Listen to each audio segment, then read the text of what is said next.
And Fionn Davenport, I'm told you're now there. Hello? Hey. You're live on the air. Oh, okay. Hello. And your Skype is not working. It's not my Skype. I think it's your Skype. Oh. No, our Skype works regularly all the time with various contributors from around the world. It is very much, my friend, your Skype. Wow. All right. Well, I apologise. That's okay. I'm going to get to tweets as usual firstly. So Joe Talon was in touch. He said a couple of days ago, excited to get my weekly dose of @GolfWeekly OTB, especially after spotting @Malloy Joe and @Nathan Murph chatting over a coffee in Starbucks on Thursday evening. Imagine my shock to discover @Malloy Joe has time for a Tai Chi latte, but not for @GolfWeekly OTB diehards. #friend of the pod. Oh, he's right there, eh? Is it chai latte? Is that tea? It was an Americano. Okay. It's also disconcerting to know that Joe Talon was sitting there watching us. Did you have the same thought as I had when you saw that tweet, which was, oh God, what were we saying? Well, there's always that too, but it's just disconcerting to know that he was there. Yeah, come over and say hello. Beady-eyed, looking at us. Don't be eavesdropping. Come over and just say hi. So we told Joe Talon. That's since you've gone all TV, people are slightly fearful. We've told Joe to come over and say hi. I don't know, I'm just not comfortable with that. Well, you're more a McIlroy, I'm more a Harrington. So I have 4 majors and you have 3. Yeah, but I'm more likeable. Well, Sheelan Strain quoted, "Shama Nama Ding Dong" is what a fan shouted as Phil Mickelson took a putt, lads. I can't wait to hear @Fionn Davenport damning appraisal of such shite on @GolfWeekly OTB. Did you hear the fan Fionn shouting "Shama Nama Ding Dong" to Phil Mickelson? I did actually, and the funny thing is that I had Twitter open as I was watching. So I saw or heard the fan shout. I saw Mickelson's, I was kind of like, that professional reaction where he kind of acknowledges that there's a SOB in the crowd and then just proceeds. And I was thinking, and I actually thought to myself, oh my God, this is exactly what happens when you parade the Phoenix Open as the future of anything. And literally 45 seconds later, I look at Twitter and I saw that tweet and it just made me laugh. I didn't see it myself. No, but there's been a lot of that. Yeah.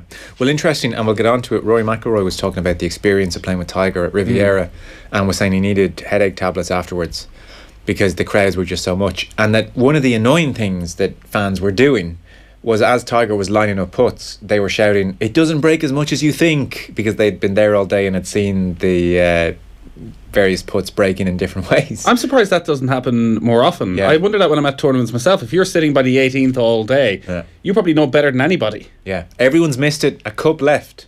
They could shout on. Is there a rule against that? Because I often think, say the final day of the Masters. Caddies all watch TV coverage in the morning. Exactly. Yeah. But could you have a second caddy, almost, who's maybe sitting on some of the more difficult greens all day, and when you get up there just has a quick word? Yeah, I've seen this putt already. Breaks further left than you think. Well, I mean, anything's possible. We've seen cheating on Who Wants to Be a Millionaire, Fionn. It's absolutely true. That was 20 years ago. I know, but it's still the shock when you could hear the coughs. I mean, this is the cost. This is I would argue this is the inevitable consequence of a celebrity culture gone absolutely stone mad, where you have, people who are imbibing of the nectar of the gods. They attend the golf course and they know that if they shout clearly enough, they will be heard on television, and that then somehow in their own circle they'll be, celebrities for a short while, and completely oblivious of the fact that every single other person watching or hearing thinks that you are the worst person in the place. Marcin Shoga said, "Lads, for your intro, Tiger definitely dropped an F-bomb on the 7th, so you can replace the 'you suck' in the intro." Thank you, Marcin. And Derek Maher retweeted Jason Sobel. He says, Derek Maher, "This is the most Dustin Johnson quote ever." The quote from Jason Sobel was, "Dustin Johnson on his world ranking and how much he pays attention to it.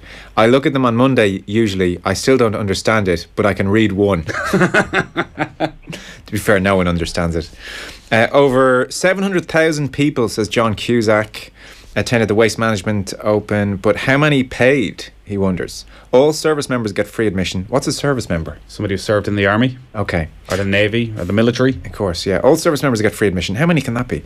Any tournament can get a crowd bump if they don't charge in and let people drink like fish on Super Bowl weekend. I don't know. 700,000 is still a lot. Yeah, I think you're getting 20,000 a day, maybe with the freebies, but 700,000. We touched on it last week. The strange thing with the Phoenix Open in terms of numbers is on the final day, Super Bowl day, the numbers completely collapse. Yeah. So they've over 200,000 on the Saturday, and the Sunday when it's all 60. up for 60,000. Yeah. Somebody was in touch to say at Golf Weekly OTB, I took a class with Paul McGinley on the pod last week. That was you, Nathan. I haven't heard that yet. I heard it was good though. It was very good on McIlroy and Tiger. Right.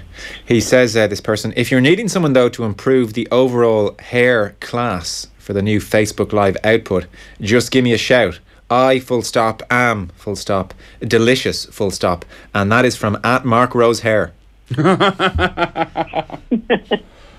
Which continues to amaze. It has its own Twitter handle, Mark Rose Hair now. Wow, yeah, that's something special. It's luscious.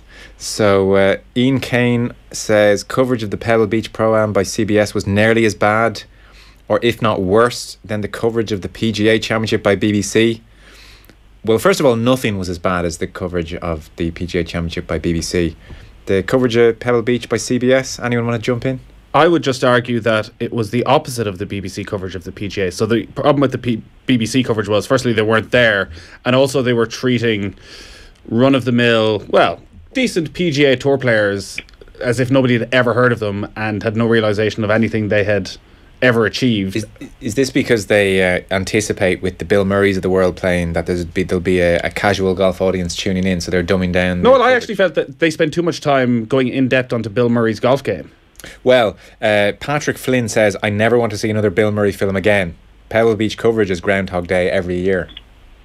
It's a lot on Bill Murray. I mean, they sort of, Tiger Woods and Bill Murray, Fionn, are like the lifelines for golf.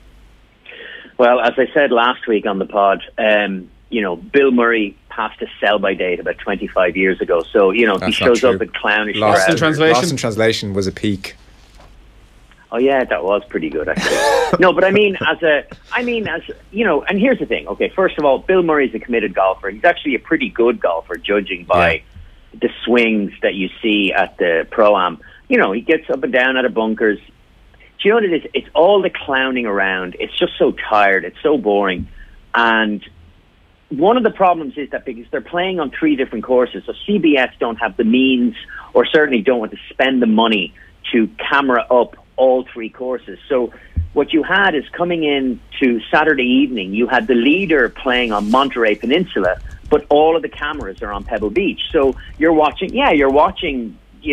John, or whatever it is, Jason Day, you're watching a bit of whoever it is that was doing okay, but you're missing out on all the leaders playing on the other course. So it's such a weird way. Do you know what it is? It's a bit like watching live golf. It's a bit like actually being at a tournament, but you're sat on your couch watching it on television. You have no idea what's going on the leaderboard unless the leaderboard actually flashes up on the screen. And so it was an incredibly annoying experience. And this experience, the event that's on right now, is only half as annoying, but it's still unbelievably annoying. I think there's a real problem with the way Americans are showing golf at the moment. Yeah. Do you know what's extremely frustrating? And some Golf Weekly listeners are lethal for this. When we're having what we feel is a semi-private conversation on our podcast, obviously a lot of people listen, but I didn't think it goes around the world. And you maybe make a few critical comments of the coverage of Kenny G. And then 3 or 4 Golf Weekly listeners decide to tweet at Kenny G, telling them what's been said. They're the worst people who do that. God, why would you do that? Kenny G doesn't want to know. No, he's good about his life, blowing his trumpet, delighted with himself. There's a cabal of people whose life mission is to listen for criticism of other people, or anything which might cause any kind of Twitter fight for their own amusement, and then tag in that person to make sure they know all about it. Nobody wants to know. No. Kenny G definitely didn't care what you guys thought. But he hasn't got back yet. No kidding. So Shane Russell points out, wow, at Golf Weekly OTB has gone really fancy now. It's accompanied by video. I'm not sure it's possible for Fionn Davenport to look any younger though. # friend of the pod. And Stephen Tower, Dustin Johnson, lads, 330 yards with a 3-iron. The game is gone. And Damien McCauley, final tweet for the time being. Just a small point on Ballyliffin, which is hosting the Irish Open this year, being this remote, out-of-the-way, sparsely populated part of the country with little infrastructure, including hotel rooms and airports. Lads, it's a 35-minute drive out of Derry, the 4th biggest city on the island, with hotels and an airport. I think we did make that point. So we were talking to Paul McGinley about him taking over the rotation of the Irish Open, and McGinley feels that we'll probably, having it been in Portstewart and then in Ballyliffin, that it'll probably need to come back somewhere a little bit closer to Dublin in 2019. And everybody said Ballyliffin is an unbelievable part of the world, but you can't go quite so remote every single time if you're going to keep sponsors happy. Okay.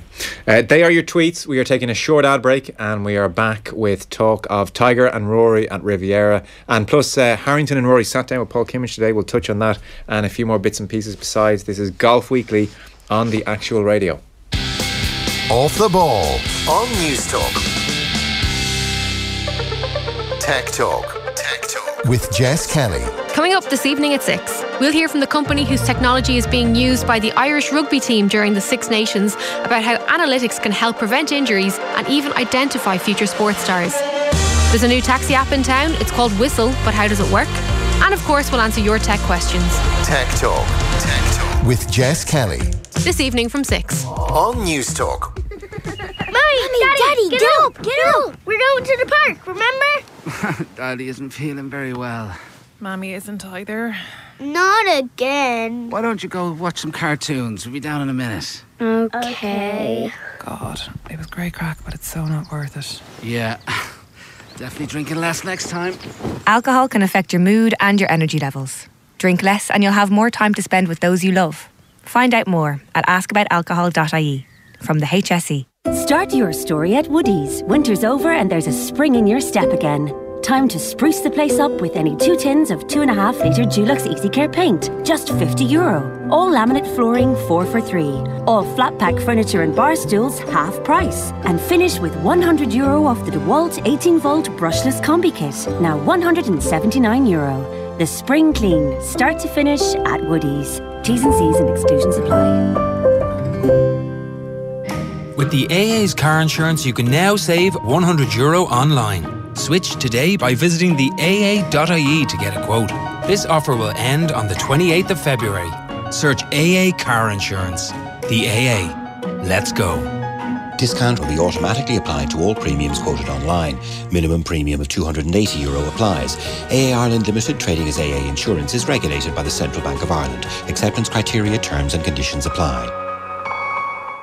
Every year, local enterprise offices support thousands of people to start and grow their own businesses. And this year, our Local Enterprise Week offers more help than ever, running from March 4th to 9th at local enterprise offices around the country. Local Enterprise Week features over 300 workshops, clinics and seminars. Find out about trading online, social media, sourcing finance, starting and growing a business, data protection, Brexit advice and more. Local Enterprise Week, March 4th to 9th. See localenterprise.ie for details. Funded by the Government of Ireland.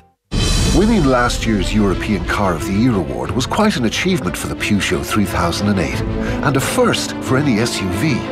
But how do you follow a success like that? Well, by also winning Irish Car of the Year 2018. Test drive the stunning 3008 SUV at your nearest Peugeot dealer and experience for yourself everything that makes it a winner. The Peugeot 3008. Never has an SUV gone so far. See Peugeot.ie for details. At Bruce Betting, we're celebrating 40 years as one of Ireland's leading bookmakers with the launch of our brand new website and iOS app. Packed with features and easy to use, the new Bruce Betting app includes ACCA insurance, cash out and live casino. Bruce Betting, giving you more. In store, online and now on your phone. Please gamble responsibly. The Killers return. RDS Dublin, June 26th. The Killers, plus special guests, Franz Ferdinand. Tickets from $69.50 on sale this Friday at 9 a.m. Additional charges may apply, subject to license. The Killers, plus special guests, Franz Ferdinand. Tickets on sale this Friday. Oh, I shanked it! Boy.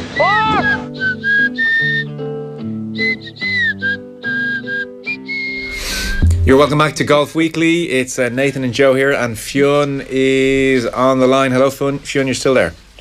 I am indeed. So Tiger Woods, we should talk about. He missed the cut at Riviera.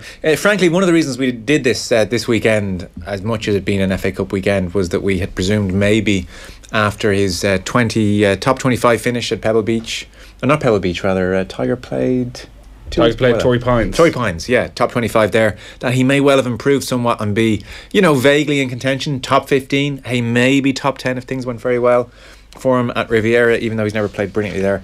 Alas, he missed the cut, +6 with a 76 on Friday. Pete, I think we have some Tiger Woods audio there. Yeah, Pete is looking for it. There we go. Here's some of what Tiger was saying post his Friday missing the cut. It's nice to be back competing again, and to be able to go out there and play and then practice after each round. That's been nice, something I haven't done in years. So, keep building. I haven't played golf in years, so this is I'm starting to come back, and it's going to take a little time, and I am progressing. I'm starting to get a feel for tournament golf again. I just said, I just need to clean up my rounds. Today was the first day that I felt bad with the putter, and this year. But I need to miss the golf balls in the correct spots. I was telling Joey all day. I kept missing in the wrong spots. So all the spots you're supposed to not miss it in, I was putting it in, and that was frustrating because I knew where to hit it, and I wasn't able to hit it there. And so I need to do some work there and to make sure that I'm hitting the ball in the spots I want to miss it in. My feet feel fine. They're a little bit sore, and knees are a little bit sore, but that's just all age. Yeah. Your feet get sore when you get to a certain age. What's it like, Fionn? Do you know what it is? Listen, he has to play, he only played 2 rounds this week, but, playing 4 at that age? Yeah, it's tough. I play 18 holes and I'm shattered. Yeah. Well, do you know what? I mean, I heard a Fuller interview. He kind of vaguely touched on things, but we've come to expect Tiger Woods never really to give an insight into what's truly going wrong. Sure, he hasn't played golf in years. Sure, he's missing the ball, or he's missing the greens in the wrong spots. Sure, all those things are true. It's the why he's doing it. So he hits 13 of 28 fairways in the 2 days. Now, it's a marginal improvement on what he did at Torrey Pines, where he only hit 17 of 56. But whereas at Torrey Pines, he was blocking shots out to the right. Here, he was trying to get that cut. So he was aiming down the left, and then he was pull hooking.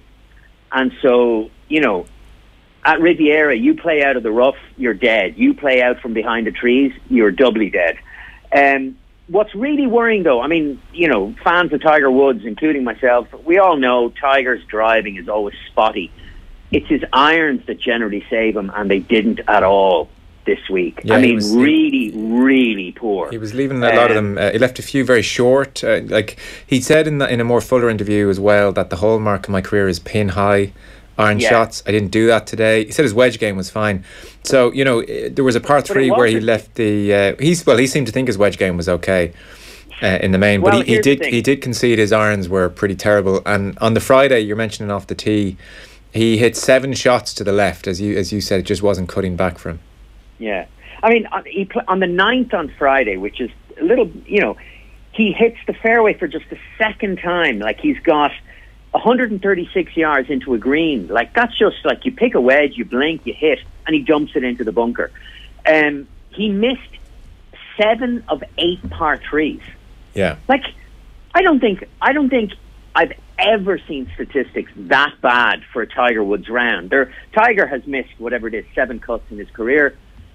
This was, to illustrate a point, and that's the point, is that Tiger, he's always deliberately kind of steering you away from me. Maybe, because he doesn't want us to prod him too hard on what it is that's really kind of irking him. But it really emphasizes the point that he is nowhere near tournament ready. Not even close. And, and Torrey Pines kind of gave us this idea, and we were all thrilled, and he finished 23rd and all that. But, Riviera is tight. Riviera requires that you be accurate off the tee.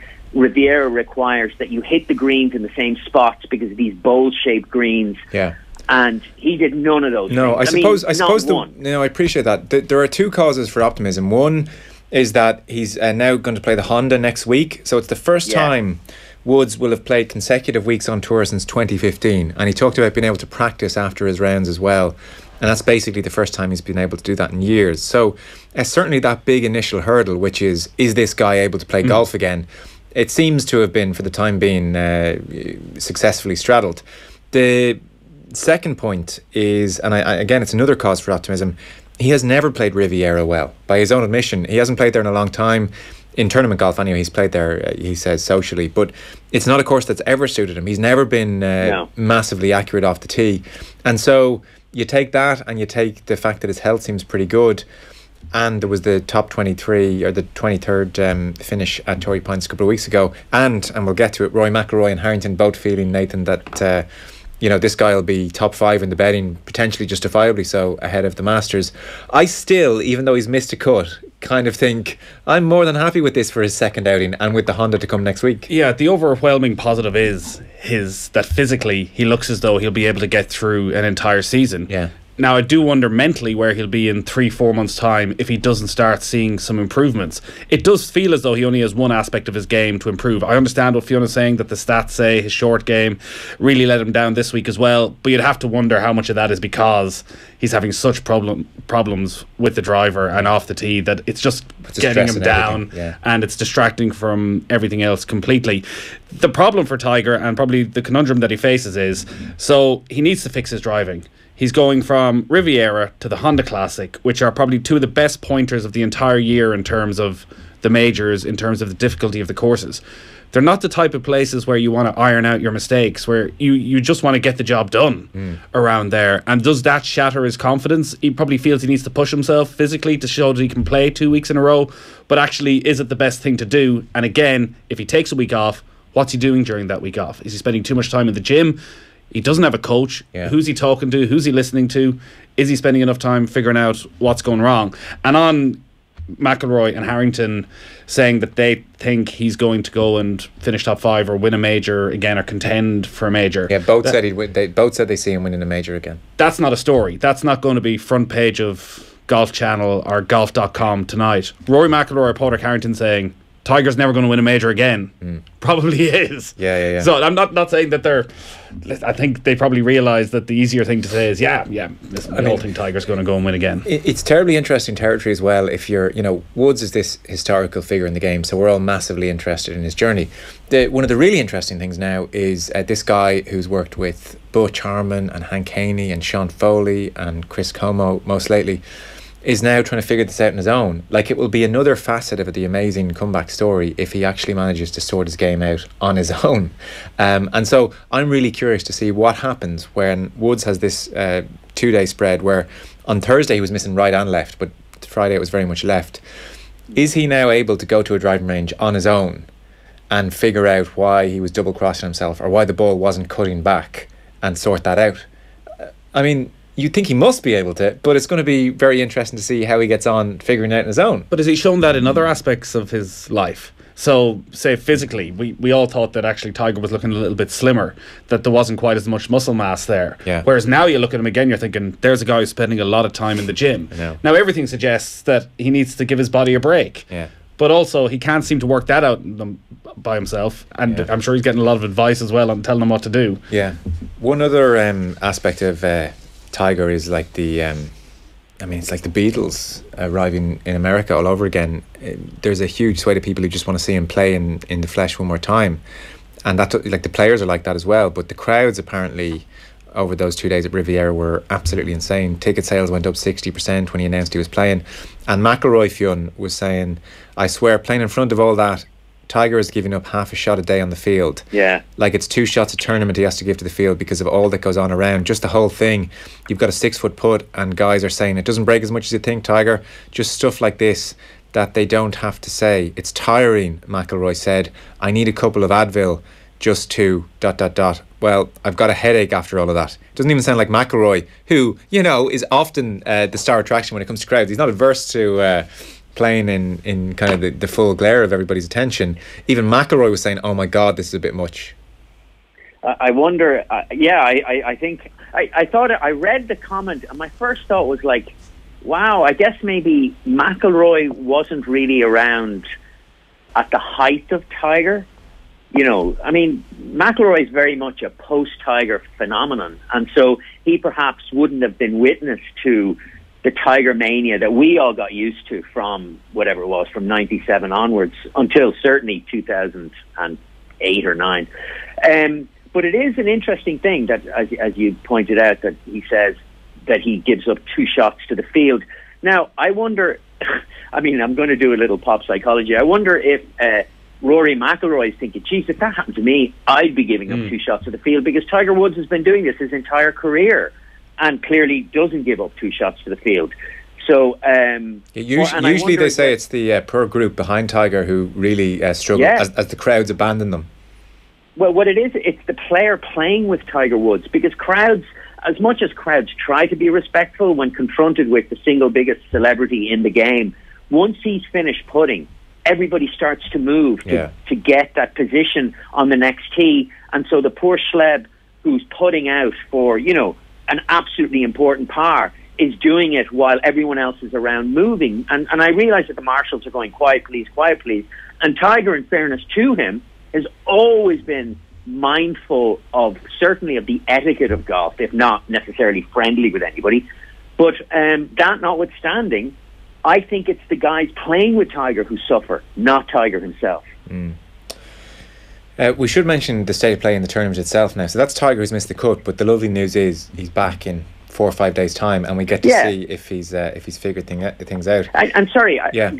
To kind of add to the point, I absolutely agree with your reasons for optimism. I'd also add is that, I mean, one of the things that Tiger said is that, like, look, more than anything, what this experience has shown him is that he needs tournament play under his belt. Now, we all know that. There's nothing surprising there, but adding Honda to the schedule is just part of that build-up, because you know he's not saying it right now, but you know he wants to go into Augusta giving himself the best possible chance to contend, if not, as Harrington and McIlroy say, finish top 5. So Graeme McDowell then, he's just 2 shots off the lead heading into the final round. He's amongst a group who are on 8 under. There's 4 of them. He had a 70 yesterday. Bubba Watson shot a 65 last night, so he leads the field on 10 under. He's 1 clear of Patrick Cantley.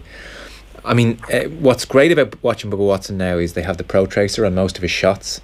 So of all the golfers in the world, Bubba Watson is the one that boy can shape a ball. Oh my God, who needs Pro Tracer the most? It's just unbelievable. So like, it was just a joy last night. They really did a great job on the coverage of I mean, the coverage, we criticised it a fair bit, but of slow motion shots and how he's manipulating the club with his hand, and then with obviously off the tee he'll hit this giant slice, and I use the word slice deliberately, and then with his irons he'll hit a hook, and the Pro Tracer, that line where you get to watch it all, is amazing. He's fallen outside the top 100. He hasn't won in 2 years since he won this tournament. He started playing with the pink ball. He started, which was crap, and started indulging in a lot of other stuff outside of golf, and seemed to get slightly distracted, which is probably fits in with his personality, where he struggles to keep any form of concentration. But when he's on his game, again, you wouldn't be surprised if Bubba won the Masters. I know. I mean, he's got 2 of them already. So GMAC opened up this year with like 3 cuts, and you look at it. So 2016 GMAC was 64th in the world. End of 2016 he was 81st, and then 2017 was a horrific year where he dropped to 161st or 4th. So 16-17 has been really, really bad for Graeme McDowell, who is now 38 years old. He's currently 219 in the world. This is a return to form like you couldn't really have foreseen. No, and heading into this week, GMAC was 150th in driving distance on the PGA Tour. Now, you could look at some of the other players, like Dustin Johnson is outside the top 40, which probably... in driving distance. Which would suggest that actually Dustin Johnson's game management has changed completely. He's just not hitting driver. That he's not hitting driver as much. So in terms of being able to hit it as long as anybody, DJ's still up there in the top 5, top 10. But actually, he's just pulling out the 3-wood. He's hitting a more sensible shot. Interesting. You probably look at McDowell at 150th and think, that's him at at full whack. Yeah. That's as far as he can hit it. And you would wonder if that'll catch up with him tonight when you're trying to put pressure on. Yeah. He simply can't do that. He can't take any risks. Every shot is all out. Well, he's all out, and he has to be super accurate. Like, he hit 21 of 28 fairways over the first 2 days, so he was number one in that department. So that's, you know, it's hard to be number one for accuracy when you're actually ripping at the ball within your own ability. But that's kind of interesting that GMAC is back. I mean, it kind of felt over the last 2 years, Fionn, like the game was passing him by distance-wise. Sorry to interrupt, this is sacrilege on the Golf Weekly podcast, but Nathan, we should tell people about a big FA Cup goal. Yeah, Rochdale, bottom of League One, have just gone 1-0 up against Spurs. There you go. Whew, magic of the cup, eh? Magic is alive and well. Greatest cup tournament in the world. So, well, I mean, Jim, he'd argue, and he's right to say so, that, I mean, you pointed out the perilous fall outside of, never mind the top 100, the top 200 in the world. But, you know, he had a family, 2 kids, well, he had his second child born, and he's been devoting a huge amount of time to his business interests, his Nona Blue restaurants, so on and so forth. So we all know that. But what's interesting is that he began this season with a renewed commitment to going, look, I want to give my golf the best chance possible. I didn't for the last couple of years. Now, merely saying so, you know, golf is an unforgiving game. Merely wanting it doesn't mean it'll become so. But this week shows that, oh my God, you know, Graeme McDowell, who definitely took his eye off the golfing ball for the last couple of years, if he starts to apply himself, can actually start to contend in a select number of events. Because, look, he's not the longest, as you just pointed out, but Riviera doesn't benefit super long hitters anyway, because you don't want to be taking driver out of these super narrow fairways. You want to keep the ball in play, which really suits a McDowell. Now, I take your point that he is hitting to the edge of his limit. So whatever he's going, 268, he's off the tee or whatever it is. And so, but when you look at that swing of his, you know, which is truncated, little 3/4, with a super aggressive follow through, but he puts the ball in play. Now, that all said, he hasn't been here for quite a while. I mean, his last win is 2015, the Mayakoba Classic in Mexico. He only hit 7 fairways and 10 greens yesterday, but he really grounded out. Like, he got some great up and downs, he made some solid putts. Irrespective of what happens today, and if you were to ask me to put money on it, I don't think GMAC's going to win, but I think he's going to put in a decent enough showing to give him confidence going into the rest of the season. Okay. So before you move on, Joe, go on. So Riviera this week, Hogan's Alley, one of the most famous golf courses in the world. Humphrey Bogart's tree. For once in my life, I've done some research, so I'm going to get it out there. It's the last thing I do. So I asked the question last night. Is Riviera Country Club the most valuable piece of sporting real estate in the world? Because it's right in the heart of... It's a block south of Sunset Boulevard. And quite a few of the responses said, check out Malcolm Gladwell's Revisionist History podcast where he talks about this. So I did just that. Now, Gladwell's attitude to golf is revealed pretty quickly in the podcast. This episode is about the problem with golf. I hate golf. And hopefully, by the end of this, you'll hate golf too. Does he end up liking golf? No, and you won't end up liking golf by the end of this. So there's quite a few things he looks at. Like, for example, he got a graduate student to look at the CEOs of the top 1,500 publicly listed companies in the USA. They try to find their handicaps, which are publicly available, if there were golfers and how much golf they were playing. CEOs play a lot of golf. And top 10% are playing around 37 times a year. Now, they could be playing That's not that much. Could be playing on Saturdays. That's less than once a week. So it's fine. Now, he thinks this is a terrible thing. But there is a direct correlation between the amount of golf you play and how badly your company is doing. The more you play as a CEO, the worse your company is doing. Nothing is that simple. There are more than quite a few of them playing over 3 times a week, which means they're definitely taking Fridays off. No. So you can't have that. Can I just... If Jordan Peterson has taught us anything, it's that there's multiple causes for any number of things. Indeed, 24 usually. But if that stat is true about CEOs, the more CEO plays golf, the worse his company or her company is doing. I mean, you could say that Donald Trump is the CEO of his particular. Oh, trust me, he gives that example on many occasions throughout the podcast. Oh, right. Okay, well that makes is Riviera valuable? So the history of Riviera and the country clubs in LA. My own sanity, can I rephrase that question? I'm not asking is Riviera valuable. Is it the most valuable real estate in? You'd struggle to get a mortgage to cover the cost of it. So the history of country clubs in LA is quite fascinating in terms of how they can afford to keep going in an area of such prime real estate, and the reason for this is pretty fascinating. So in America they have a property tax, and the principle behind the property tax is highest and best use. So what that means, as Gladwell explains basically, is if you have an acre of land in the middle of downtown Manhattan and it used to be a vegetable plot, you can't then just keep it as a vegetable plot and tell the city authorities, yeah, it's a vegetable plot, I pay $100 property tax on it a year. They will charge you the property tax based on the highest possible value, which is if you had a 100-story skyscraper. Okay. So you're as well to turn it into a 100-story skyscraper, and you get your offices and you get your capitalism apartments at work, yeah. and all of that. So somehow the country clubs in LA have managed to avoid this. They used Bob Hope back in the 60s, who went to the LA council essentially, and Bob Hope, who was entertainer to the stars but also friend of the everyman, and they sort of looked at Bob Hope and thought, well, if Bob feels this is a good thing, so they managed to get an exemption from that. Right. Then there was an introduction of Proposition 13, right? That says that in 1978, that's the cutoff point. If the country club doesn't change hands, if your house doesn't change hands, so if you live in the same house since before 1978, you still pay the same property tax as you paid back then. It never goes up. Which is every golf course ever. Which is every golf course ever. Now, you could look at it and say, because the way country clubs work, if you're a member, you're one of the owners, and then they all die and new people come through, that maybe it has changed hands. But they've decided, no, that's not the case.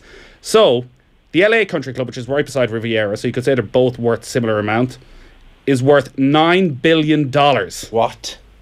They reckon it's worth $9 billion. On average, they're about 200 acres, pretty much smack bang in the centre of Beverly Hills.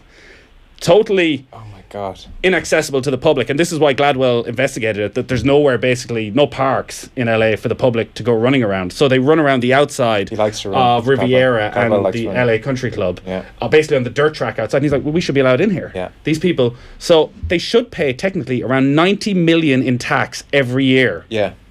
They pay $200,000. What's his problem with golf, though? Right, that's damning. Rich people should be allowed to relax as well. Did you hate golf by the end of his podcast? I just thought I'd really like to go to some of these country clubs. So we do a golf podcast, right? Riviera has, obviously, given its location, has a whole bunch of celebrity members. Back in the 90s, O.J. Simpson was one of the members at Riviera, and it was there where he infamously, playing with his partners, that he would hook a ball into the trees, and then one of his partners went in to see had he found his ball and found that he was teeing up his ball for his second shot. Out of the rough? Out of the rough in amongst the trees. He put the ball on a tee, on a driving tee. OJ, not the worst thing he's ever done. No, I mean, look, on the scale of things OJ's done, it's probably not the worst. But what I was going to say, for such a coordinated, gifted athlete, OJ Simpson must have the most atrocious golf swing. Like, I was staggeringly ugly, the golf swing. He's a Charles Barkley, he's one of the worst. He's not far off it. He's appalling. But when his playing partner goes, dude, you can't do that. And he goes, yeah, I can. I'm OJ. And that was OJ in golf. Again, he's potentially gotten away with worse, Fionn. Has indeed. Well, allegedly, yeah. Potentially. So live on the radio becomes a problem. Yeah.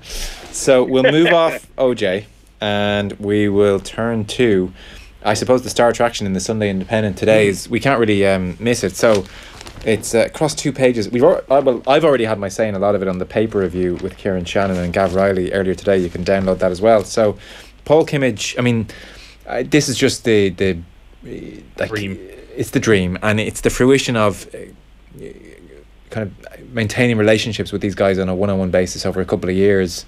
This wouldn't happen with PR companies or agents. They just wouldn't do it. But he's managed to convince both of them, Harrington and McIlroy, at Riviera, to sit down for what seems like a very long interview. It's certainly 2.5 pages of the Sunday Independent today, and to talk about it. The Odd Couple is the headline, and to talk about their relationship with each other, their relationship with golf, with life, with everything, with Trump, with politics. And it's brilliant, it's fascinating. I mean, this will be, when this goes up online very shortly, it will be the toast of the golfing world. All the journalists will be sharing it. They won't believe that, you know, the two boys with their 7 majors have sat down and talked about life so openly. It's really fantastic. I know you've both read it, so you can jump off on any point. We won't get to cover everything because there's about 30 million gems in it and our time is limited. I think The Odd Couple is a good headline because it didn't strike me during this that they were actually particularly close.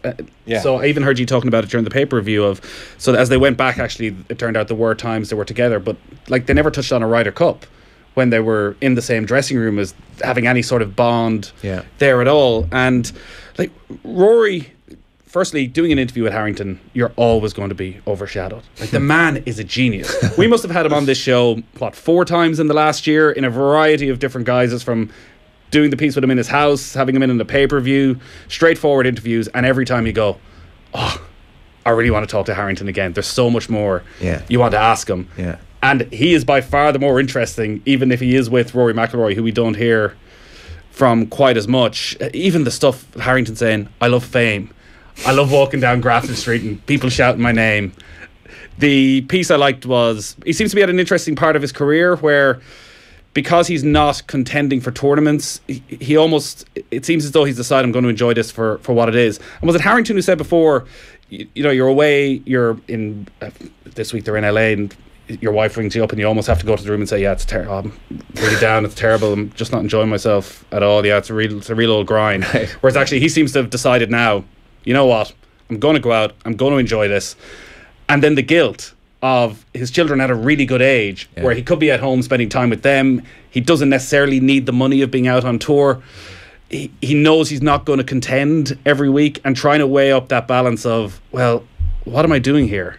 What is, and I don't think he fully answers that, as to maybe that's the reason why he's decided, above all else, I'm going to have a good time, I'm going to share the house with Shane Lowry, I'm going to enjoy my week, and if I win, I win, but I need to have something to cling on to, that if I'm spending weeks on end away from home. I'll bring you in just a second here, Fionn, but on that point, because it's in my head, that direct point led on to a very interesting exchange where Harrington's talking about being worried about 4 or 5 years, regretting the time spent on tour now and not with his family, and Kimmage picks up on that and says, well, what do you worry about, Rory? And McIlroy gives this blunt answer. Again, he's brilliant with the media. Actually, it's interesting, at one point Harrington doesn't think Rory's good with the media, thinks he's cold. I think that's totally wrong. I don't know how much media Harrington's consuming of Rory, but I would never say he's not good in the media, and I wouldn't even think he's cold in the media either, Rory. But McIlroy's answer is, I worry about how much longer my parents will be around. And Harrington's reaction is almost, whoa, like literally says the word whoa. And McIlroy says, yeah, that'd be it. And Harrington then confesses, well, look, my mother wouldn't like me mentioning this, but that's my worry too, with her. So actually, right throughout the piece, there are moments where they reveal something of themselves to us all, but also to each other, because you suspect they haven't talked in depth over dinner after dinner at length. That's the nature of their relationship. Like, even Harrington is astounded at one point when McIlroy, Fionn, knows the last time he played in Memphis, and knows, he says, the winner of every tournament, where it was, the year, the course, basically ever. Like, mentions a match with Harrington and Woosnam, which Harrington can't remember. He can't remember the year, and McIlroy's like, yeah, it was 2001, and Harrington's kind of blown away. And I must say, that sort of struck me, because I always had Rory down as very dedicated to his own craft and his own game and a hard worker, but I never had him down as the guy who cared who won the Memphis Open in 2014. Yeah, I think that's interesting, is that Rory is a kind of a golf nerd, you know, in the sense that he kind of keeps an eye on stats and can tell you, like, you know, the guy who can tell you every single FA Cup winner going back to 1927. That, he's a self-confessed golf nerd. He has said this before, and you never really get a chance to prove it. He'll often say, I could tell you who's won every Masters going back to the 60s. And you just love to go, who won the 72, and just see if he can test it. I think what's interesting, I think for me, and I take your point about the stuff about his parents. I mean, maybe I'm at an age where my parents are at an age where I am worried about my parents, you know, and I'm conscious that they're not always going to be here. So maybe that will surprise me a little less. But then again, you remind yourself that Rory's not even 30 years old. So for a young man to be thinking like that is actually certainly makes you stop and take pause. The two areas that really struck me was, one is that Harrington definitely kind of said to him, is like, you know, you never really hung out with the Irish. You were never really part of the Irish team. And what was interesting is that when Sergio when Rory went to Carnoustie, was at Carnoustie, and Sergio was in battle with Harrington, he kind of says, like, he kind of wanted Sergio to win because Sergio was his guy. Like, he's a young kid, and for his generation, Sergio was the guy that you followed. So that almost as a young man, Rory didn't have, like, kind of national blinkers on, and I mean that in a very kind of positive sense, you know, that he was able to kind of just pick his favourite player. And then I think when he said this to Kimmage, Harrington was out answering a phone call, and then Harrington comes back in, but doesn't seem in any way surprised or perplexed by this. He goes, yeah, because Sergio's your generation. I thought that was a very interesting observation. And then the second one that I found almost the most interesting thing in the entire 2.5-page piece was Rory's talking about his struggles to be normal. Now, we know that he has addressed this before, but that the way he talked about, there was a point where he's talking about, like, well, you know, how do you judge whether people are good people or bad people? He goes, well, he was very nice to me. And Rory goes, but everybody is nice to me. Everybody is nice to me because I'm Rory McIlroy. And so invariably he is surrounded by sycophants, and he is and so that struggle to, one, separate himself from the yes men and the yes women of his world, and to surround himself with a core of people. I'm assuming his wife Erica, his father Jerry are key to this. Having Diamond on the bag, who's a friend of his going back years. Like this, these are the people, and this is a fame issue that Harrington's never really had to deal with to the same degree. And I thought it was really insightful. I mean, I take your point that Harrington generally opens his mouth and is just interesting. But if I was to pick of the two, I thought Rory was by far the more interesting person in this article, because there was nothing surprising about Harrington. Harrington was his brilliant self, whereas I thought Rory revealed an awful lot more than he has done even in the past. And that would have been my kind of main take home.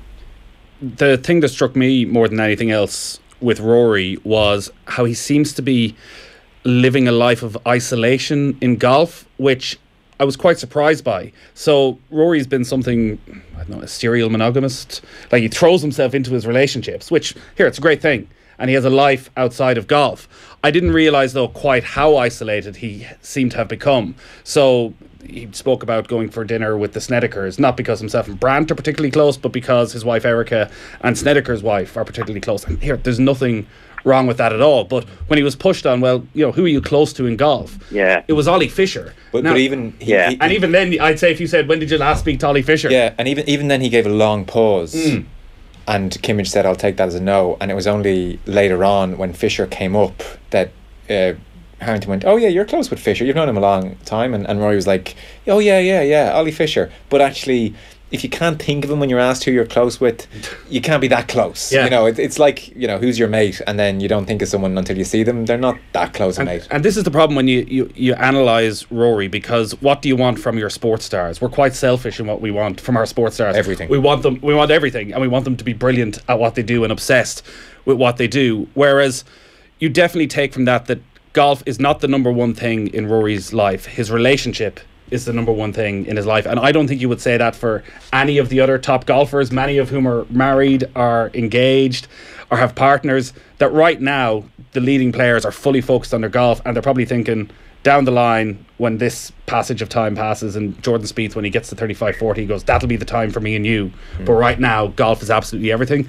Where Rory, it's hard to know, maybe he feels that like his happiness and hanging out with Erica and the entourage is the way he prepares best for golf. Maybe it's a double-sided coin. Interestingly, actually, you mentioned Spieth. They both talk about how underrated Spieth is, which the golf nerds and all of us, I think, were nodding approvingly that Spieth is just a legend who doesn't get the credit he deserves. Just one thing, Fionn, before that,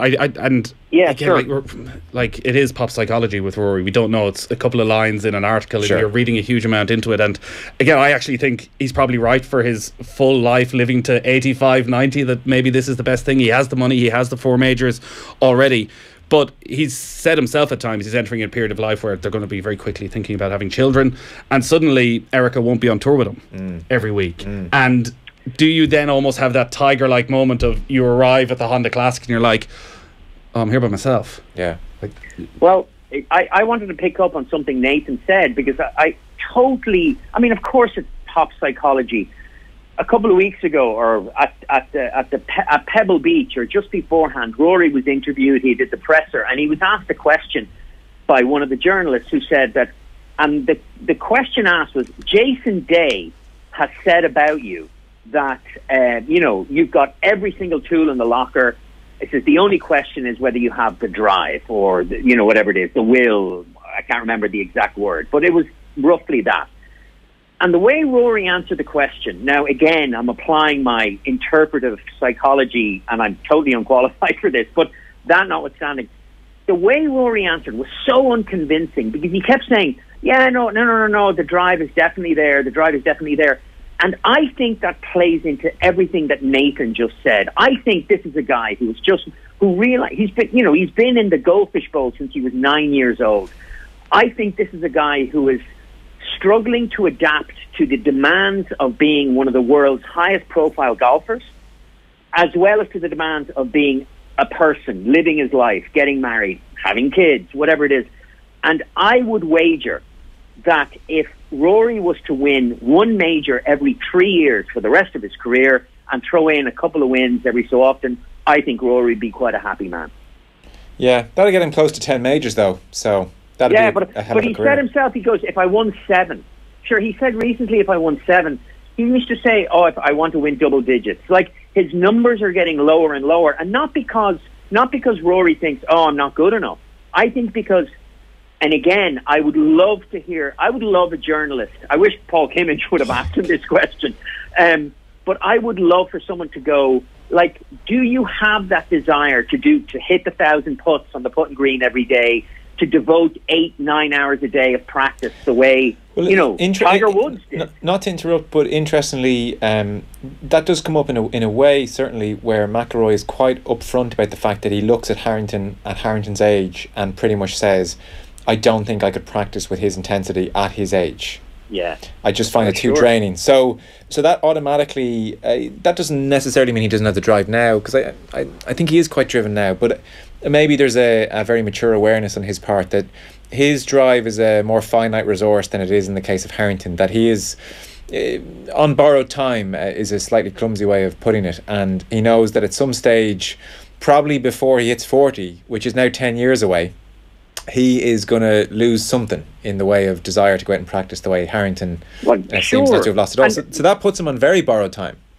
Well, there is another part in the piece that was interesting where Kimmage asked Harrington what are the two things he admires about Rory, and he goes, well, it's that idea that when his game is on, he's unstoppable. Yeah. That when his game is not on, he is very stoppable. Yeah. And you could see that, for instance, I was watching Rory over the last couple of days. Now, Rory's walking around and goes, my game isn't there to win. I'm not going to win this weekend. He hit a putt for birdie yesterday.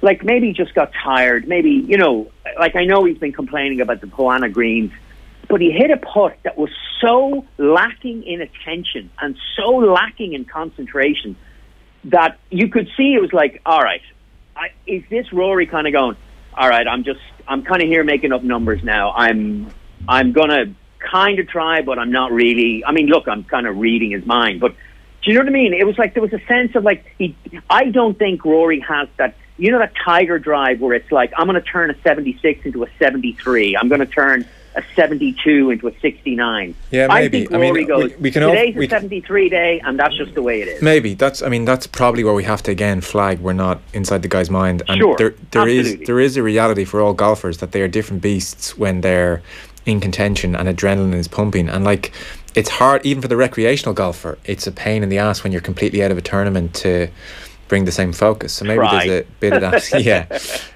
There's about 1 billion things in that article we haven't even touched on, from them talking about the wedding to Donald Trump to, at one point, Harrington very happy with his own hairline, saying to Rory, what's underneath your cap there? I think is that receding a little bit? I think it might be. Yeah. There's great stuff in it. We might try and we'll try maybe twist Paul Kimmage's arm to come on the Golf Pod next Thursday and even get his read on body language and all those kind of juicy little bits. But for now, we are done. Golf Weekly on the radio, Fionn, is coming to an end. Thank you for joining us. Thank you very much, lads. And Nathan Murphy, thank you as ever. Cheers, we Joe. are back in just a moment. Off the Ball on News Talk. In association with the Air Sport app, allowing you to cast your favourite sporting action from your tablet or mobile phone straight to your TV. Okay, good morning everybody. The rich, creamy taste of Flahavan's porridge. People often wonder what the secret is. Well, what I can say is, it's got a lot... A reminder to all staff that the social committee will have a breakfast meeting in the tea room tomorrow morning at 8 a.m.